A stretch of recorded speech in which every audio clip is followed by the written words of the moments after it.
grizzly family, sow and 2 cubs, bawling and angry.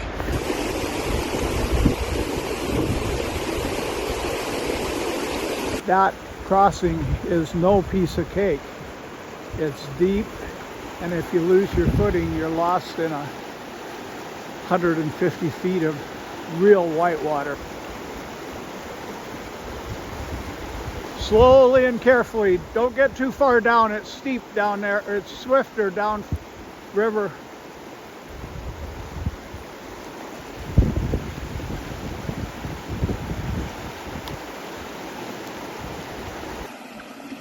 Yay, we're home! Yeah. About 3 mountains and 5 valleys and 2 rivers later. Well, we are across the perilous little river, and it feels really good to be on the other side. Both of us have dry shoes, and I even had extra socks. And the reason that we're doing this is our last Squatch was following a family sighting in that Kiowa area. And then Hiram Upham, my friend, had his dog drag up a juvenile Bigfoot leg in Incredible Bigfoot 4. You can see the video of the leg that the wolves killed in that same general area. And then the son of a big game hunting guide, a native man, told me that where they are really hunkering down is in these, what's a stream thing called? Like a draw, ravine. Yeah, a draw, a ravine, a creek area coming out of Glacier Park, and that's exactly where we are now. And about 3 or 4 years ago, somebody showed me a video of a giant Sasquatch up around Upper St. Mary's Lake. And I thought it must be CGI, it was so big, it had to be 12 foot. But then I interviewed a native gal that said she saw one that big in the other side of the range. Could have been the same animal. And just putting all this together makes me think this could be about as promising as anywhere I could think of. What's your thoughts there, Jeremy? Yeah, it seems like a good area. Yeah, it's definitely thick. We're definitely away from any trail, away from any people. What are we, 6.3 from the truck now? This morning I am going to share with you 10 lessons I learned during a brutal 8-mile off trails, really rough country hike that we had on Wednesday, and show you the footage. The first lesson is bodily exercise profits a little, and the little is much when it comes to muscle tone, heart health, circulation, and stamina. President Teddy Roosevelt was a sickly child with debilitating asthma, yet by embracing a strenuous cowboy lifestyle, he overcame those illnesses. Before going on this hike, I'd been working too much in a stressful environment, and it was causing kind of an ulcer and a weird burping in me. But this strenuous physical exercise kind of cured it. Your body often will rise to the demands that you put upon it. Well, now we start the off-trail portion of our trek, because Bigfoot are elusive creatures, and we're probably not going to be seeing any near a trail. Now we are crossing the Continental Divide on our way to East Glacier. Well, we thought we might consider a triaps between the Two Medicine area and that, but it's 20 miles. Right now we have marked some waypoints, and we're thinking if we can get to that shark tooth or to that mountain or even to this mountain, it would be a good cross double valley trek. This one to the left of the tree is what I call the shark's tooth, and what the son of the Native American big game hunting guide told me is the Bigfoot are hanging out in these draws that are coming out of Glacier Park. So we're thinking if we can get out toward that shark tooth, We are currently 5.37 miles from the car by GPS, and that could be a draw coming out of the park. Number 2, improvise. You know, Jeremy and I started wanting to go from the St. Mary Lakes area to the area we had done our previous Squatch in, and yet we realized it was 16 or 20 miles off trails, and there's no way we're going to do that in one day. So we had to figure it out, and sometime life throws at you things you did not expect.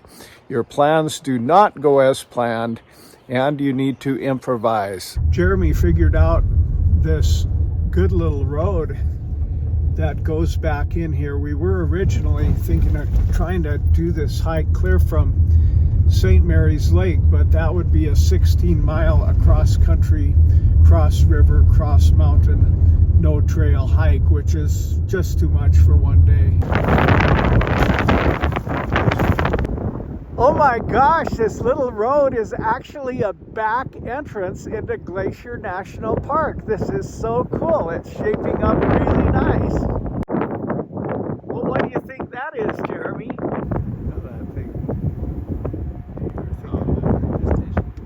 You think that might be a ranger station? Sure is in some pristine remote country. Okay, how far are we from that car? Grab that little GPS and show it to the video. Okay, we're 5.53 miles, not bad. I was telling Jeremy that this area is really great bear country. We might see a grizzly or a Bigfoot at any moment. Look at those beautiful flowers. Cut behind this big mountain, and we might have to cross something to get over to Red Mountain. And then make our way back. So there, that second heart, that's where we're located with the car. Yeah. And there's kind of a big mountain between us where we're at right now and the car. Right now, I think it's just this ridge you can see on our left that we've kind of been doing. Like, we could just kind of go up the ridge there and over. Oh, okay. I don't think it'd be too bad. But if we keep going, then I think we'd end up circling around behind some of these big mountains. Yeah. We'd probably have to cross one mountain. I don't know if to get to the car. Or not. Yeah. And now we have found a trail as well. There's Triple Divide Pass Trail 3.9, Medicine Grizzly Lake 6 miles. This is the topographical view, but go ahead and explain what we were gonna. So it would go from where we were and it'd go up between these mountains. So actually, if we did decide to loop around behind this mountain, then that trailhead would take us part of the way. Well, that's not a bad idea. What do you think? I guess we should probably see how far it is too. Well, I think going up that trail might be the answer. Go up there 2 or 3 miles, possibly get on the other side of the stream, and then head back to the car. I'm kind of hoping and wondering if that's my shark's tooth that I call the shark's tooth. Just looks like a mile straight in front of us. What do you think? Yeah, it looks about right. And so our June 5th, 2024 Bigfoot trek begins. Like if you're hiking through, could you put them on a fire and eat them? Yeah, you could. There are keeper limits in the park, and you can keep a certain amount of fish. So judging from your map, what do you think are the chances of us finding a bridge across the stream? I really didn't check. I'm out of range now, that's where I can't get the satellite image map. If there was a bridge, it'd probably be on this lower fork, I'm thinking. I don't know, but this trail is the lesser used of the two. But for what we're wanting to do, this lower trail might work out just fine. And who knows, they may merge again up here. No, we're not on the other side of the stream, Jeremy. I think the trail's been on this side for quite a while. Yeah, I bet it does. Looks to me like this is what you said, a ford for horses. More time to see if I can tell. That looks a little swift for fording. It's probably up to your belly button and swift. Looks to me like it's definitely to our advantage to go upstream a little to try to cross that stream where it's not so huge, huh? 3, never help others into sin.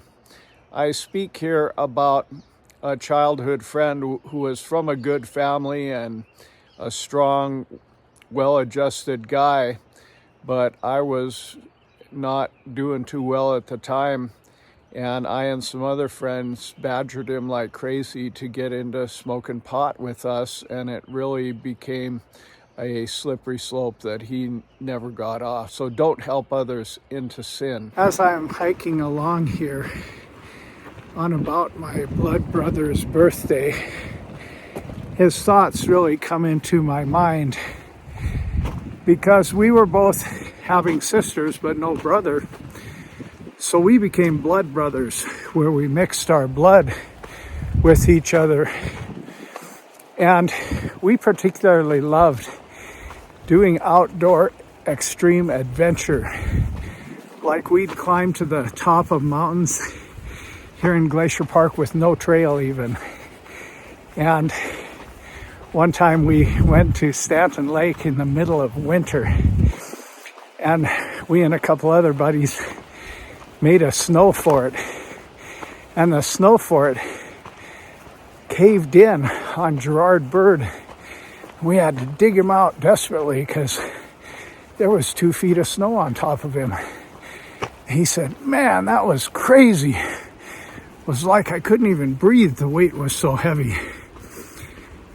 But my blood brother and I went back there in the summer and lost track of time. We stayed so long, making an amazing camp. And we like to do that. We also made an amazing fort one time out of thatched grass. We called it Champion Owl. And this guy was just such a strong, amazing woodsman. He ended up being just a mountain of a man as a sawyer for a lumber company. But unfortunately, in about the 8th grade, I became really addicted to pot and started selling it. And I was a bit of a leader type. I was kind of the leader of our championship baseball team. And I coaxed and persuaded many of my friends to get into marijuana with me. And my blood brother was one of them. And once he found it, he became so crazy about it that it just consumed his life. His parents realized I was a bad influence and even moved the whole family 13 miles away and would not answer the phone or get him when I called. It was probably a smart move. Now, I was from a very broken home. My mom was paralyzed. My dad did not live at home. So it was real easy for me to wander from the right path. But God so graciously came into my life through a gang-style fight where I came to know Christ. And when the Holy Spirit came in my life, it set me free completely from a 3 times a day marijuana addiction. You say addiction? Marijuana is not addictive. Well, it certainly is, because I used to sell it to a lot of people, and only I can count on less than half the fingers of one hand the people I've known that have ever gotten off of it. But I am one, because when the Holy Spirit came in my life, I felt no need for it. But unfortunately, my blood brother kept right on with it. And then he was applying for a job, doing prison guard stuff, and he needed to have a drug test.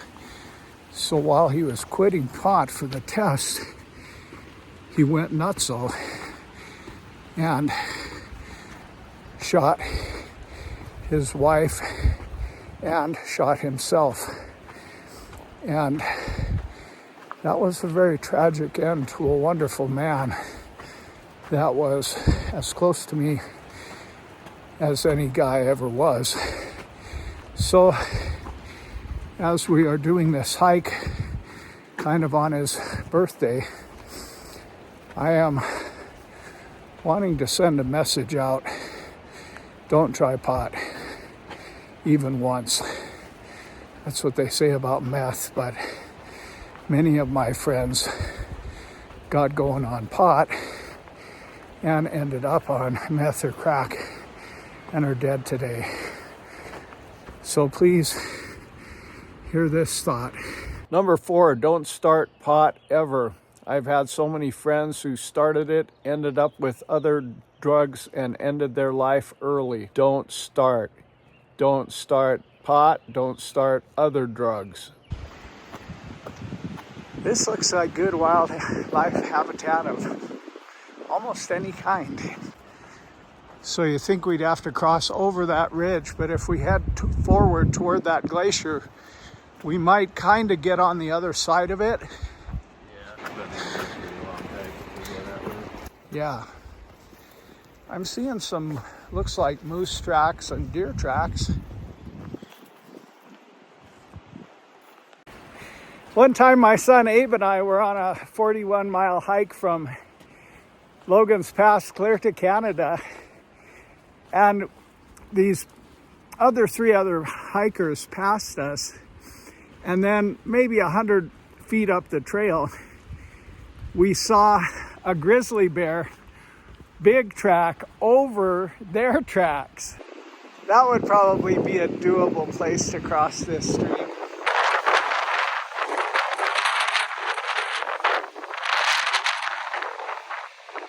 So we could cross now and go up that ridge and back to the car, or we could go and get on the other side of the ridge down here somewhere. If we go around the back of this bigger mountain, I think we'd have to cross. We'd have a little bit of mountain ridge to cross. That'd be kind of a cool draw. Boy, that's a pretty meadow, isn't it?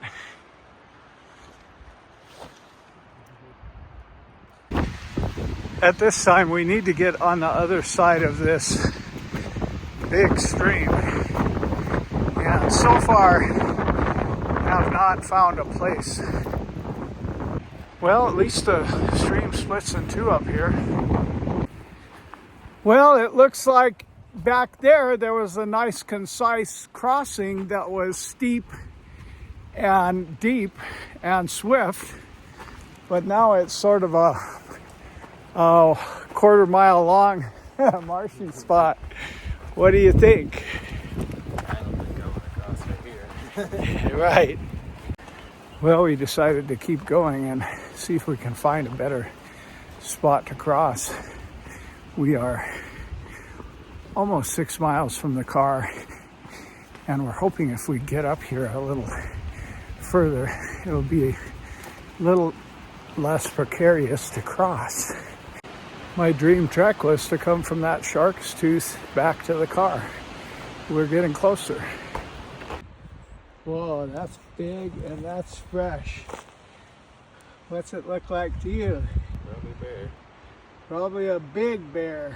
Look how big that is compared to my size 10.5 shoe. Hey, here's a welcome sign, a bridge over 1/25th of the stream. I have seen a lot of bear poop in my day, Jeremy, but I've never seen one that big. What about you? Yeah, maybe not. You found a track? Yeah, I do. You sure did. Not real super duper fresh, but pretty sizable.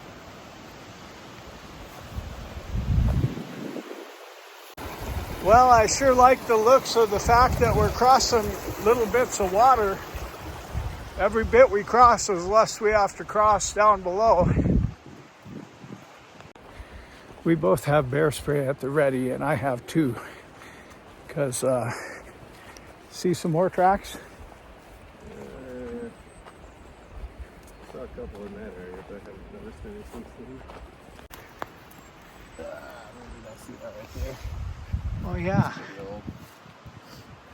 Well, here's a split stream situation, but it still looks like it's through about a quarter mile of tundra.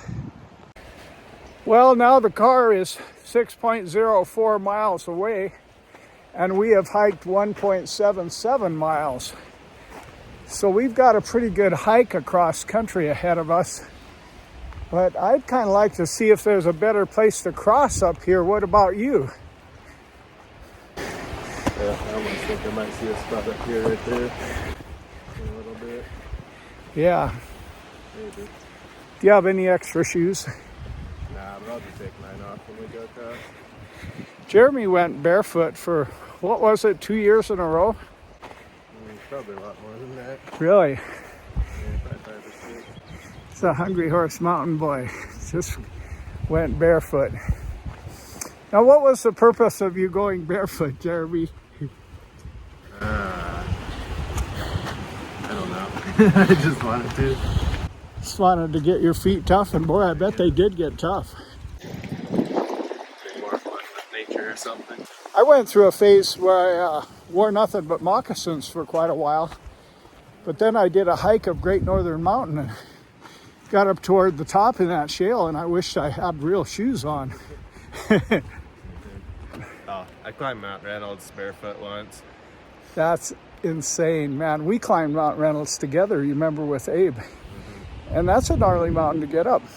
A while back, that girl died on Mount Reynolds, and the paper was saying they don't know how they died. I know how she died. There's some sketchy sections up there. My dream was to hike the gorge coming out from the Shark's Tooth, and look, there it is. Less than I would think a mile away. Is it just me, or doesn't it seem like the trail is headed a little bit down now? Yeah, I'd say so. Maybe. So this might be a still spot, if nothing else, to cross. I kind of like the looks of this spot to cross, because it can't be a quarter mile of marsh, because there's a steep mountain coming down to wherever the stream is. Should we go forward a little more, or just go for it? I think the further we go forward, the more we'll have to come back. So Yeah. I almost say just go for it. Exactly. Well, we are grassing this barren mountain to see what we can find. And then I think I found a mountain goat. Look at that white spot kind of up there by that little stream to the left of it, and see what you think. Think it's a goat? Yeah, it's definitely a mountain goat. It got up and it's walking around. Cool, just one? I think I see another one a little lower down too, at the bottom of the stream. I think I see one or two of them about 200 yards to the right. Two of them.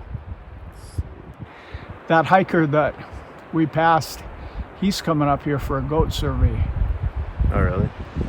I wanted to know how far we are going total. So far we hiked 2.22 miles, and we are 6.28 from the car.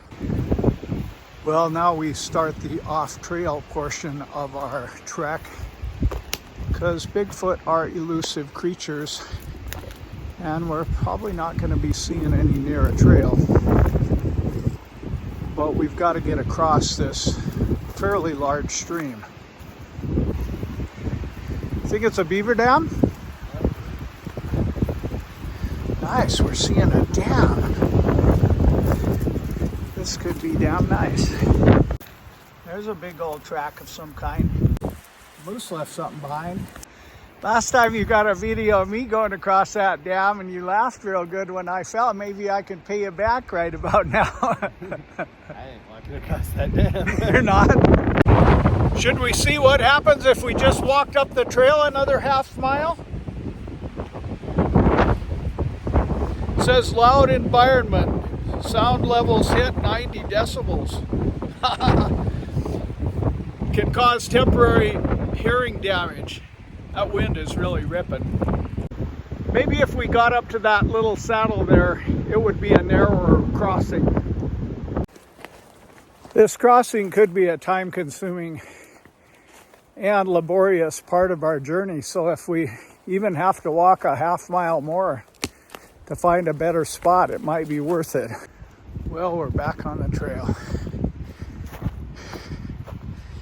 I guess we can always come back to that dam, but it looks like a 300-yard section of bog. That could get kind of hard to just brave some swift water. Might be better. There's another bear track, but I don't really understand why that poop was a lot fresher than the track. When the wind subsides, I hear a waterfall or something up there. At least it's steep coming down to it, but it still could be pretty gnarly. Think it's worth taking that little trail? My instinct would be to go a little bit forward first, huh? Probably. I'm pretty sure that's the shark tooth. We were even talking about having a helicopter try to drop us off. That's very unrealistic in these parts, but I think we got to where we want to be. Yeah, get over these and there'll be less to cross, huh?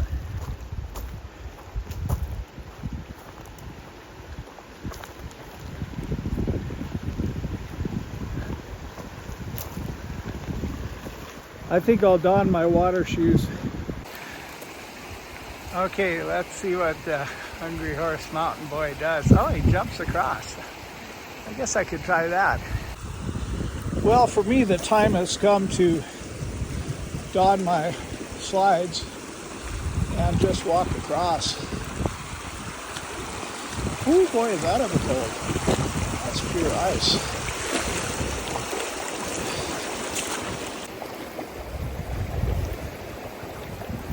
This water is sure cold, man.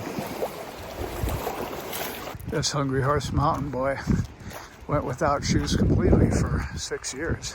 Yeah, it sounds like another stream, but I like the sound of it. It's split up little tributaries rather than crossing a minor river. Well, seems like it's time to just bite the bullet, huh? Now, times like this are off the trail. Very high alert for the grizzly bar, but I got 2 bear sprays and he's got a brand new one. And we're sticking together. Look at that pretty high mountain thistle. Huckleberries.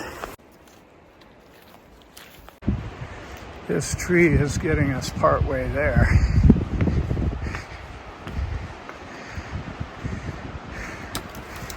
Trying to get a good video of Jeremy biting the dust like he got last time of me. He spies out another big tree.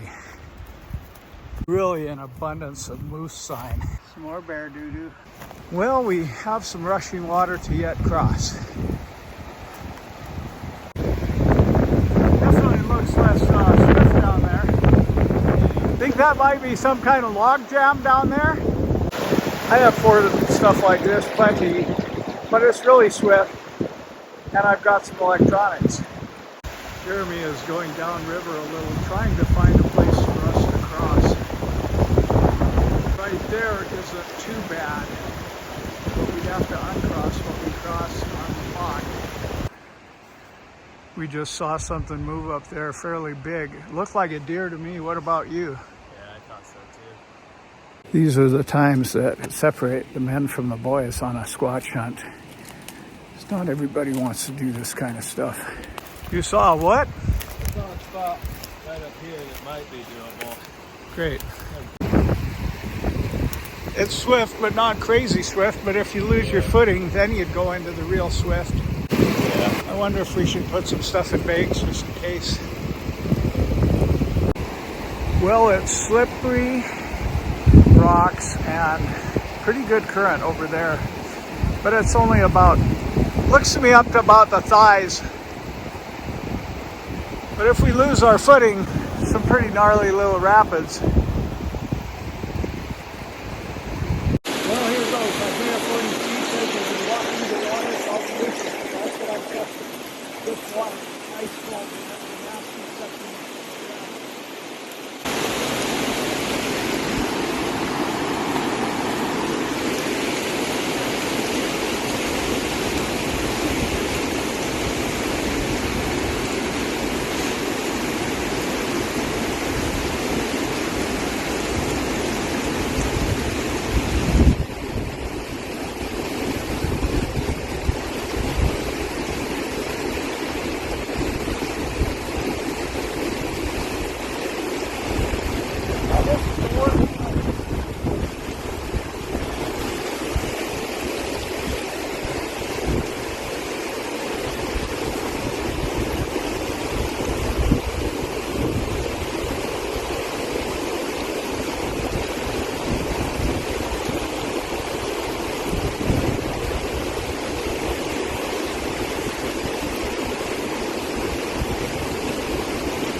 Made it.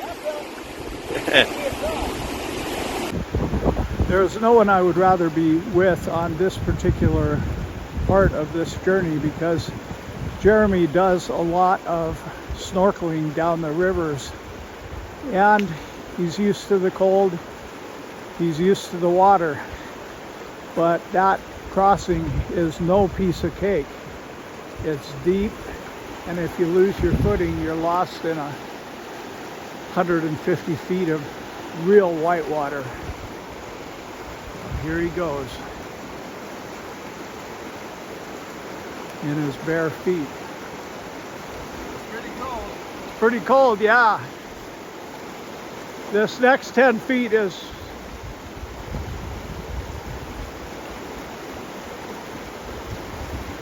slowly and carefully. Don't get too far down. It's steep down there. It's swifter down river.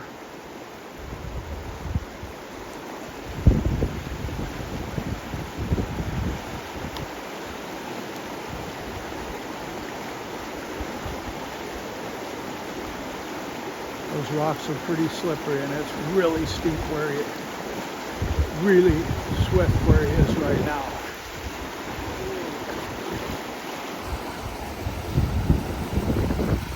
Probably a Bigfoot watching us thinking, what are those guys doing? Good job. As soon as we cross, I see a pretty distinct indentation here. Mm-hmm.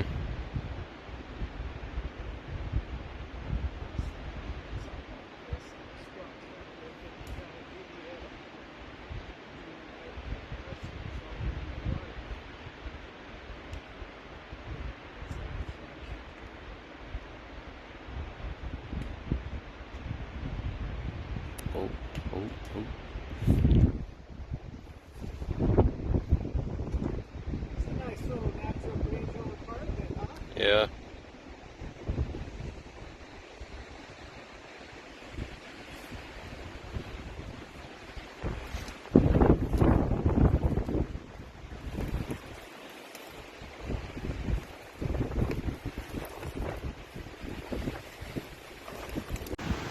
Well, now we are getting back in here to where we could conceivably see something. Well, time to switch back to some shoes. Well, we are across the perilous little river, and it feels really good to be on the other side. Both of us have dry shoes, and I even had extra socks. And the reason that we're doing this is our last Squatch was following a family sighting in that Kiowa area. And then Hiram Upham, my friend, had his dog drag up a juvenile Bigfoot leg in Incredible Bigfoot 4. You can see the video of the leg that the wolves killed. in that same general area. And then the son of a big game hunting guide, a native man, told me that where they are really hunkering down is in these gorges. And what's a stream thing called? Like a draw, ravine. Yeah, a draw, a ravine, a creek area coming out of Glacier Park. And that's exactly where we are now.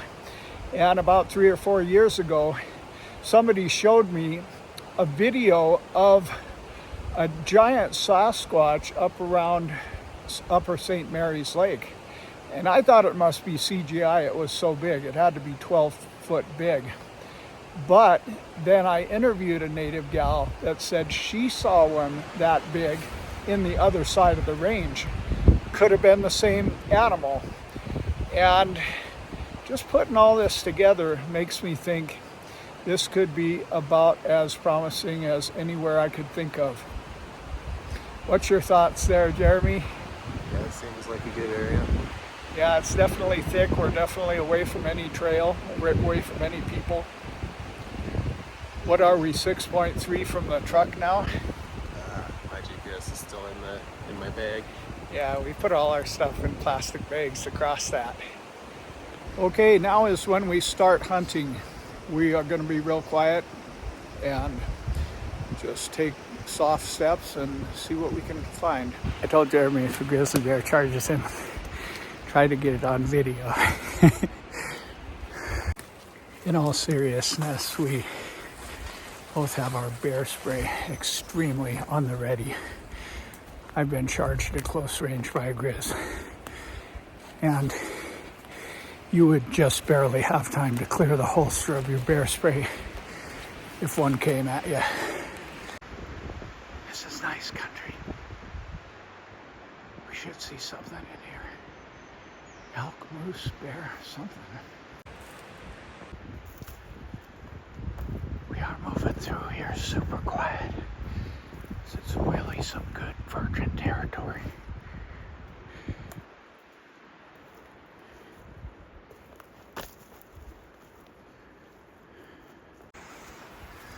This is what it's like, just working our way stealthily through the thick stuff.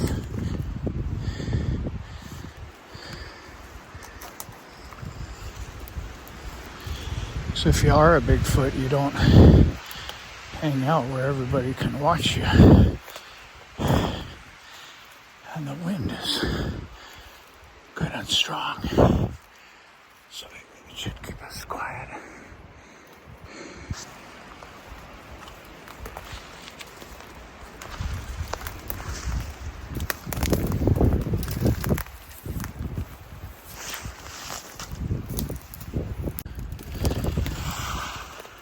Got 6.24 miles to go to Jeremy's car.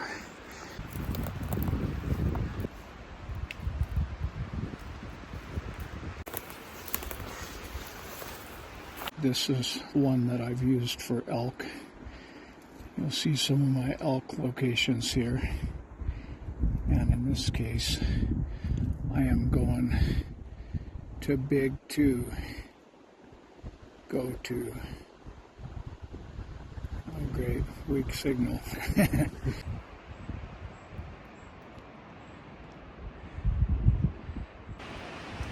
I have walked right up onto elk in their bed 30 yards away doing this.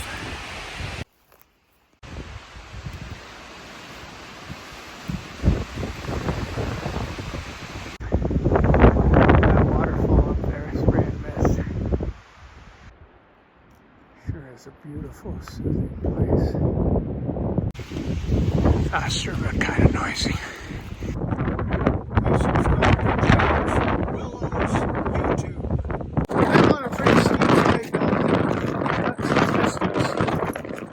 Jeremy is down there taking the longer way, but not twisting his ankle. It is really slow going.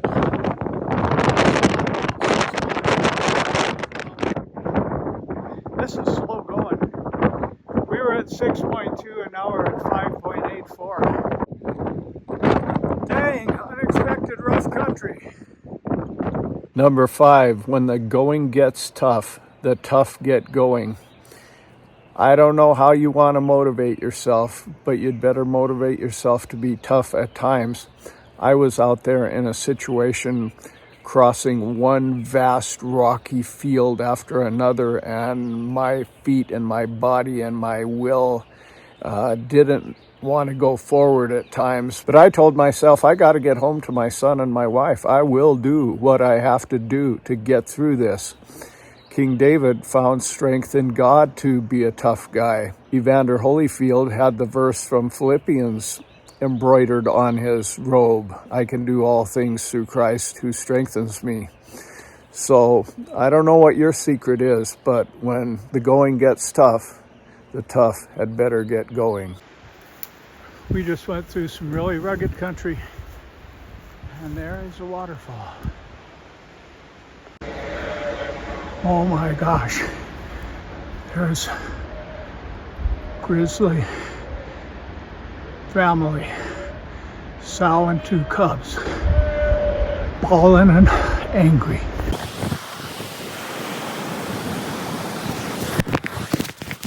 Now, you are not really supposed to run in an intense bear encounter like that, but there were several situations that made it conducive in my mind. Number 1, she had got the cubs off to a place of safety, and then she was wheeling around to decide to attack, but she had not really fully committed to an attack. Number 2, the terrain was downhill and really rocky, and I'm pretty good at running over big rocks because I've had a lot of practice in the mountains. And number 3, I'm a fast guy. I won a lot of track ribbons in the sprints in my youth, and my son has that speed. He was a D1 running back and ran a 4.49. So as soon as I took that video, I wheeled around and ran like the wind. And in this situation, thankfully it worked. Also, the direction I was running was downhill, and I've heard that bears can't run as fast downhill.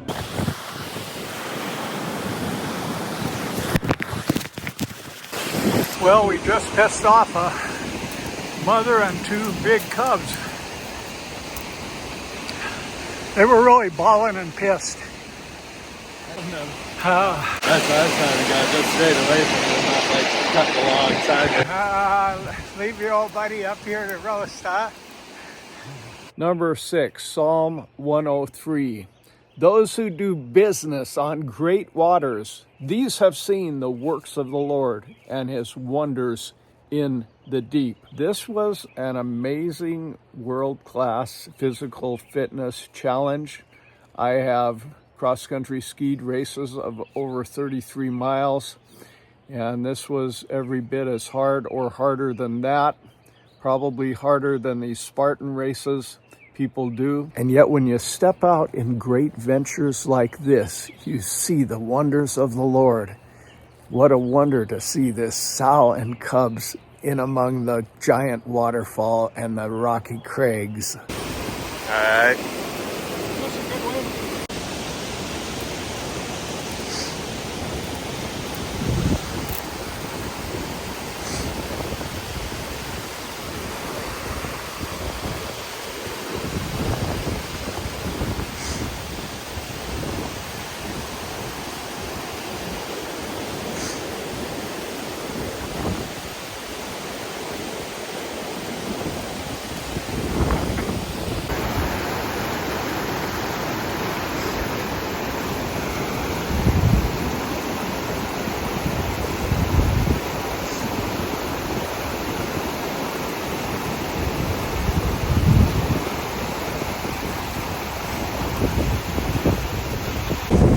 That was a really super close grizzly sighting for me.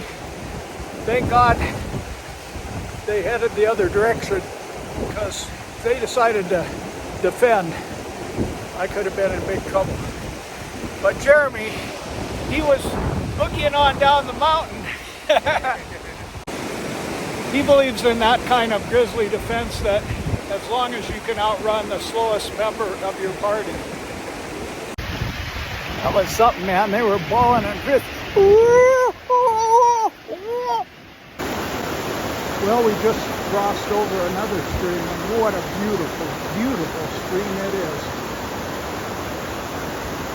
That could have been rough because those yearling cubs were big enough to do damage themselves, and to have three coming at you would have been a little scary. Well, we just came through some super thick stuff, and now we got some super rocky stuff. After that grizzly encounter, I'm a little more concerned with not seeing grizzlies than I am with seeing Bigfoot.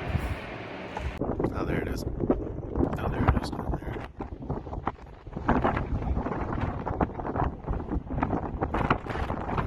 Number 7, find a way to win. Jeremy and I were still 5.2 miles from his car in that rough country. We realized there's no way we're gonna make it. The wind was howling at about 45 miles an hour, and our only real survival gear is that we each had 2 lighters, and starting a fire in the 45-mile-an-hour wind isn't exactly the safest thing to do. So we realized we were about to have to spend the night in the rock, and we realized, man, we don't want to do that. We got to get home. And so we realized that my truck was only 1.6 miles away, even though it was across a dangerous river. 8, Psalm 91 says, do not put God to the test. We were in a situation where we had a dangerous river to cross. There was log jams and nasty stuff downriver, and it was nothing but melted ice, cold enough to pickle you in an instant should you lose your footing. And at one point I said to Jeremy, I realized that staying overnight in the rock in the wind is not going to be very fun, but we could drown in this crossing. And he said, yeah, but it's our only chance to get home. And you know, you don't want to do stupid stuff in the name of faith. And yet, in that situation, I believe God showed us a sign. Psalm 86, verse 17 says, show me a sign of your goodness. While we were trying to figure out if we should go across this river or not, moose came and crossed the river. And then the moose's yearling calf came and crossed the river. It had the effect of reassuring me that, hey, if they can do it, I can do it. It's going to be okay. There's a moose up here. A lot more shallow. You sure? I'm not sure.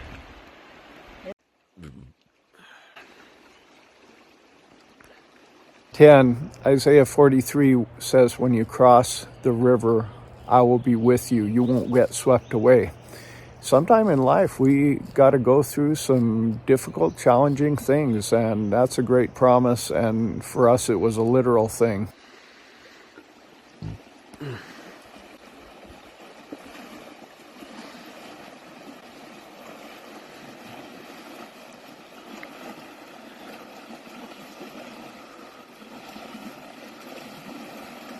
Hi, Mom.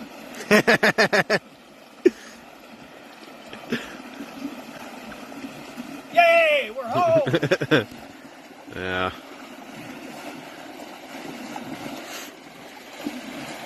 About 3 mountains and 5 valleys and 2 rivers later. Well, I think the Lord sent that moose to show us that it could be done and we don't need to be afraid. There's a fox. See him? I just love foxes. That one looks like it's slightly injured. I had a pet fox when I was about 6. Isn't that something? Thank you, Lord. And the final point, be thankful for what the journey brings, even if it wasn't what you were looking for. There's a great show called Cool Runnings, and they named their sled Peace Be the Journey. And we got to keep that spirit in life where peace be the journey. Jeremy and I were looking for Bigfoot. We didn't see a sign of Bigfoot. Well, except at one point we did see a severed off deer leg that had some of the meat on it. That's something a Sasquatch might do, but so could a cougar or a bear. So we didn't find any Bigfoot, but what we did find was incredible, and so we were very thankful. I was so, as you can tell, I was super excited when I made it. As you can tell, I was super excited that I was making it okay across that river, because I was really beat up. The portion of going through them big rocks, man, we think that we were done with it, and we'd get around the corner and there was another field of big rocks for another 100 yards. About 10 times that happened. And we kept going and going, and I was feeling rough, man. I was feeling like this is a brutal hike, and I have no idea how we're going to get out in time. But when we decided to beeline right back to the truck, it was only 1.59 miles, and we're able to get across the river so we could get home. It was a great feeling. Neither Jeremy nor I saw even a little sign of Bigfoot. It was a clean slate as far as a Bigfoot hunt goes. But man, to have those 2 close encounters with the grizzlies, to see the 2 moose and the hawk and the fox, what a rich day. These shoes were essentially brand new before the hike, and look at them now. It was a rough hike, and me also, look at that damage I did, and I had pants on most of the time except for about 10% of the time, and my arms were pretty scratched up too. But it was a great epic time, and I sure feel strong and alive.